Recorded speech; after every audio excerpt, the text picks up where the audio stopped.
Selamat pagi Bapak Ibu, Saudara-saudari, jemaat dan simpatisan GKI Karangsaru yang dikasihi Tuhan. Kita berjumpa lagi dalam program Hikmat Pagi bersama keluarga. Saat ini saya Benyamin Irawadi, hadir bersama istri saya Liliana, putra kami Michael dan putri kami Serafina. Mari kita persiapkan hati untuk mendengarkan firman Tuhan yang akan dibawakan oleh Saudari Kesia dengan berdoa. Mari kita berdoa. Tuhan, terima kasih atas hari baru yang telah Engkau berikan kepada kami. Dan sebentar lagi kami akan mendengarkan firman-Mu. Kiranya firman-Mu ini dapat menjadi berkat bagi kami semua. Terima kasih Tuhan, dalam nama Tuhan Yesus, Halia, amin. Bapak Ibu, saudara-saudara sekalian, tema Hikmat Pagi Keluarga pada hari ini adalah perhatian penuh. Ayat nats akan diambil dari Amsal 22 ayat 17 yang berbunyi, "Pasanglah telingamu dan dengarkanlah amsal-amsal orang bijak. Berilah perhatian kepada pengetahuanku." Demikianlah firman Allah. Syukur kepada Allah. Selamat pagi Bapak Ibu Saudara yang terkasih di dalam Tuhan Yesus Kristus. Alkisah di Mesir hiduplah seorang sufi tersohor bernama Zunhun. Seorang pemuda kemudian mendatanginya dan bertanya, "Guru, saya tidak mengerti mengapa orang seperti Anda mesti berpakaian amat sederhana. Bukankah di masa seperti ini penampilan diperlukan untuk banyak tujuan yang baik?" Sang sufi hanya tersenyum. Ia lalu melepaskan cincin dari salah satu jarinya lalu berkata, "Sobat muda, akan kujawab pertanyaanmu. Tetapi lebih dahulu lakukanlah satu hal untukku. Ambillah cincin ini dan pergilah ke seberang sana. Bisakah kamu menjualnya seharga 1 keping emas? Saya tidak yakin cincin ini bisa dijual dengan harga demikian. Cobalah dahulu sahabat muda, siapa tahu kamu berhasil." Pemuda itu bergegas pergi ke pasar. Ia menawarkan cincin kepada para pedagang kain, pedagang sayur, penjual daging, dan juga ikan, serta kepada beberapa orang lainnya. Ternyata tak satu pun berani untuk membeli harga 1 keping emas. Mereka menawarnya hanya dengan 1 keping perak.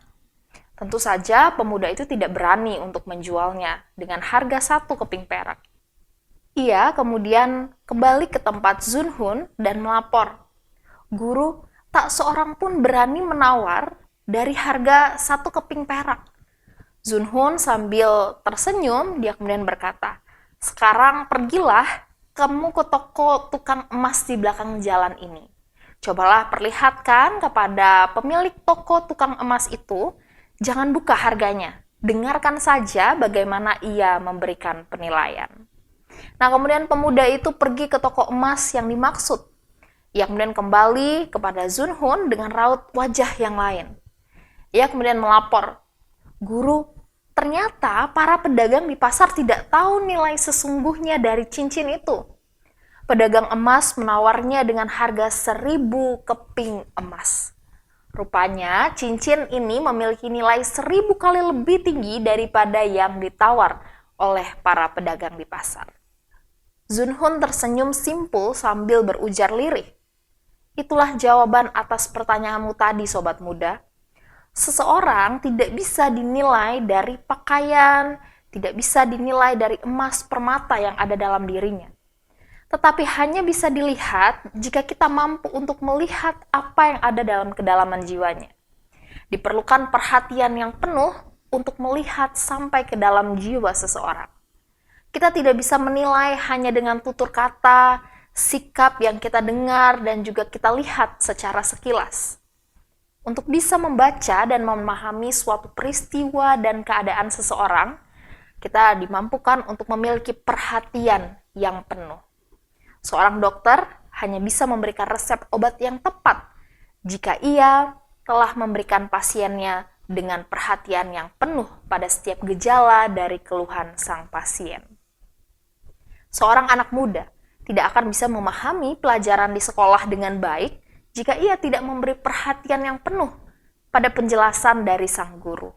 Kita tidak akan pernah bisa memahami secara baik jika kita hanya mendengarkan orang lain dan juga dari pandangan sekilas saja.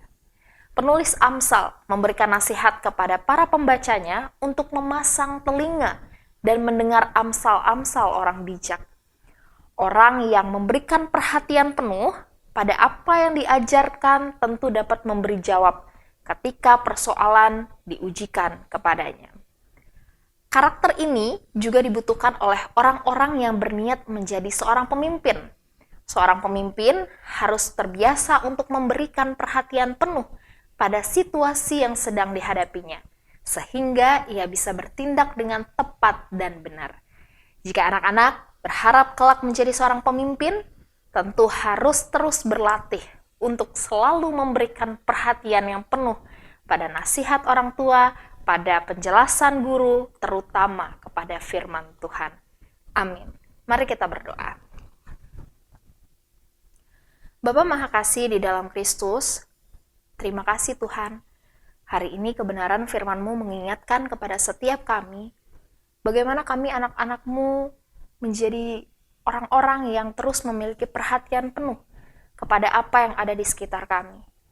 Tuhan, ampuni kami Tuhan, jika seringkali kami melihat orang lain, menilai orang lain hanya sebatas pandang, tapi kami tidak memberi perhatian penuh kepada mereka sehingga kami sebenarnya tidak mengenal mereka. Ampunilah kami Tuhan. Hari ini kami mau belajar, kami mau mengambil komitmen bagaimana kami menjadi anak-anak Tuhan yang memberi perhatian penuh kepada apa yang di sekitar kami. Kami tidak acuh, tetapi kami memperhatikan. Terlebih Tuhan, ajar kami untuk boleh memperhatikan, menaruh perhatian kami hanya kepada firman Tuhan. Kiranya Roh Kudus-Mu menolong setiap kami. Bapa yang baik, pada pagi hari ini Tuhan, kembali kami anak-anak-Mu. Anak-anak-Mu yang penuh dengan kelemahan dan keterbatasan. Namun Tuhan berikan kami kesempatan untuk menapaki kehidupan satu hari ini lagi. Tuhan tolong kami di dalam kelemahan kami. Berikan kami hikmat kebijaksanaan. Berikan kami hati yang mau terus bersandar dan menaruh harap hanya kepada Tuhan. Dalam segala pergumulan yang kami hadapi, kami percaya Engkau beserta dengan kami, Engkau menolong setiap kami. Dan kami akan terus melangkah dalam iman bersama dengan Tuhan. Berikan kami kesehatan dan kekuatan. Berikan sukacita serta damai-Mu di dalam hati kami, Tuhan. Terima kasih Bapa yang baik, terpujilah nama-Mu demi Kristus kami berdoa. Amin. Jemaat Tuhan yang terkasih, selamat menjalani seluruh aktivitas sepanjang hari ini. Dan mari kita terus untuk mengingat kebenaran firman Tuhan, untuk belajar memberikan perhatian penuh bagi setiap orang yang membutuhkan pertolongan. God bless you.